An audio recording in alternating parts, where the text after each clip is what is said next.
स्टेजवरती इथं जमलेले सर्व आदरणीय, आपल्या सर्वांचे लाडके आदरणीय मनोज दादा, आपल्या या व्यासपीठावर असलेल्या सर्वच पक्षातून आलेले आमदार, सर्व संघटनेचे सर्व पदाधिकारी, सर्व सदस्य, सर्व जाती धर्मातून आलेले सर्व, संतोष अण्णा देशमुख या कुटुंबाला न्याय भेटण्यासाठी आलेले आपण सर्वच मान्यवर. मी या व्यासपीठावरती फक्त अण्णा 2 मिनिटं बोलणार आहे मी, पण घटनाक्रम कसा झाला ह्याचं मी सांगणार आहे. त्या विंड मिलच्या प्रकारामध्ये बघा बरं का माणुसकी कशी असती बघा. तो जो वॉचमन होता तो बौद्ध समाजाचा होता. संतोष अण्णा देशमुख हा मराठा समाजाचा होता. जेव्हा त्या वॉचमनला तिथं मारहाण करण्यात आली, तो खंडणीचे हे जे वाल्मिक अण्णा कराडचे हे जे गुंड लोक तिथं गेले होते, त्या वॉचमननी जेव्हा तिथं अडवलं तेव्हा संतोष अण्णा देशमुखनी उघड भूमिका घेऊन तिथं त्या माणसाला अडवलं. तिथं हे सगळ्या गोष्टी केलेल्या आहेत.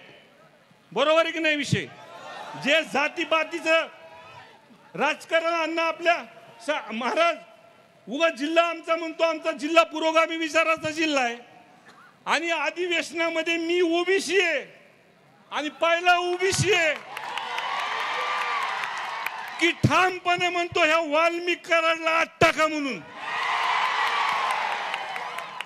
आवर्जून आपल्याला इथं सांगेल की या घटनेनंतर गावाच्या लोकांना सर्वच जिल्ह्यातले सर्व आमदार भेटले आणि भेटल्यानंतर त्यांना सांगितलं अधिवेशनामध्ये आपण तिथं आवाज उठवू. आपण सगळ्यांचे भाषण तिथं बघितले. सगळ्यांनी कळकळून, मी तर विरोधी पक्ष मार्गावरती आहे पण धसांना तर भाजपमध्ये आहेत ना. आमचे प्रकाश दादा तर अजित दादाकडे आहेत ना. आमचे आवड साहेब तर आमचे, पण छाती ठोकून म्हणले ह्याला आत टाका म्हणलेत ते. आणि सगळ्यात महत्वाचं की सीएम साहेबाच्या जवळचे अभिमन्यू पवार, मी जेव्हा त्यांना ही घटना सांगितली तर सभागृहामध्ये त्यांनी आमची साथ दिलेली आहे. त्या माणसासाठी एक टाळ्या, सगळ्यांसाठी टाळ्या वाजवा. हा काही कोणत्या जातीचा पातीचा हा विषय नाही. सरकारमध्ये आम्ही सर्वांनी मागणी केल्यानंतर त्या सभागृहामध्ये आम्ही सुरुवातीला म्हणलं होतं की राजकारण आणायचं नाही, म्हणून या सर्व लोकांनी आपल्याला साथ दिलेली आहे तिथं. आणि सर्वांनी बोलल्यानंतर मुख्यमंत्री साहेबांनी, अजितदादांनी, शिंदे साहेबांनी तिथं सभागृहासमोर सांगितलं की दोषी कुणी जरी असेल तर त्याला सोडणार नाहीत. आमचं एक आमदार म्हणून, लोकप्रतिनिधी म्हणून बारीक लक्ष अण्णा, तुम्ही ज्या सभागृहामध्ये ज्या पद्धतीने तुम्ही तिथं बोललात, अजून 5 मिनिटं जर अण्णा जर तिथं बोलले असते तर सभागृह ढसढस रडलं असतं तिथं. हे सगळं महाराष्ट्राने बघितलंय. त्याच्यामुळं काळजी करू नका. ह्या ज्या माणसांनी, पवार साहेब, अभिमन्यू पवार साहेब, तुम्हाला मी म्हणलं होतं लोकांमध्ये रोष आहे, लोकात शांतता आहे, पण जेव्हा मोर्चा निघेल तुम्हाला दिसेल ह्या कोणता जातीपातीचा मोर्चा नाहीये. ह्याच्यामध्ये हिंदू, मुस्लिम, बौद्ध, 18 पगड जातीचे लोक सगळे या मोर्चामध्ये. एक माणूस आपल्याला गेलेला आहे, आपला घरचा माणूस गेलेला आहे, तिला न्याय देण्यासाठी इथं जमलेले आहेत साहेब. आणि ज्या पद्धतीने सभागृहामध्ये सरकारच्या माध्यमातून घोषणा झाली, एसपी साहेबची बदली झाली, ह्या 2-4 दिवसामध्ये कडक कारवाई होती, हे पण प्रामाणिकपणे आम्ही सांगतो. काही अटक झाले, 2 नंबरचे धंदे बंद झाले, पण सर्वात महत्वाचं साहेब की आमची घडीचा काटा एकाच ठिकाणी अडकतो की या वाल्मिक कराडला त्याला फक्त त्या खंडणीच्या गुन्ह्यामध्ये अजून अटक नाही. पवार साहेब, दुसरी गोष्ट त्याचं कनेक्शन डायरेक्ट लागतंय त्या खंडीमुळे 302 मध्ये.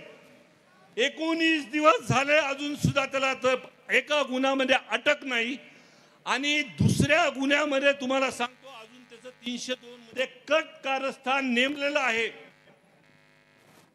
त्याचा तपास होत नाही, बाकीच्या गोष्टी आहेत.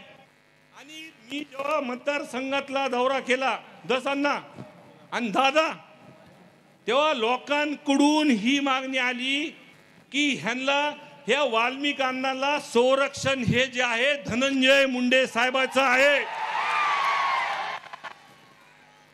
माझी प्रमुखपणे मागणी आहे की एक मला बोलून द्या व्यवस्थित.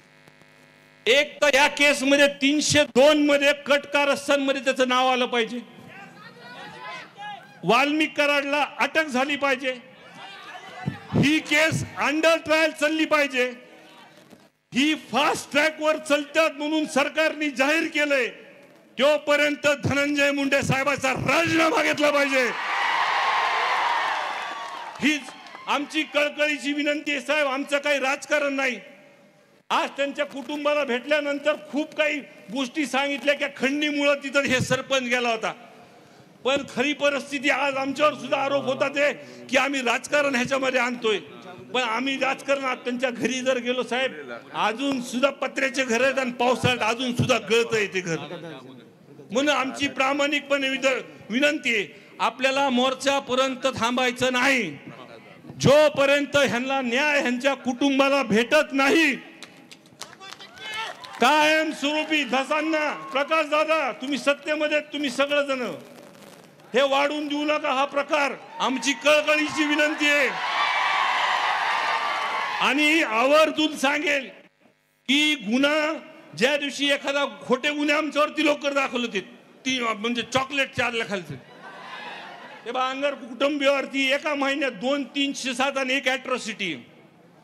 आणि त्या दिवशी सुद्धा तुम्हाला सांगतो 12 तास उशीर लागला, पण आमचे वाघ मनोज दादा तिथं रस्त्यावर बसल्यानंतर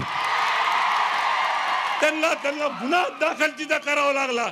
आणि अशाच आम्ही जरी सगळे वेगळ्या विचाराचे भूमिकेच्या सगळ्या वेगळ्या पक्षात जरी असलो, पण ह्यांना न्याय देण्यासाठी आम्ही एकत्र येऊ एवढंच या ठिकाणी सांगतो आणि माझे 2 शब्द संपवतो.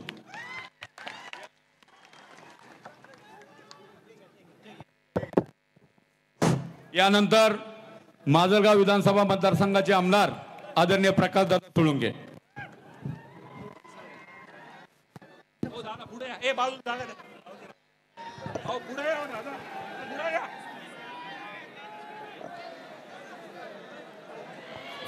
हॅलो.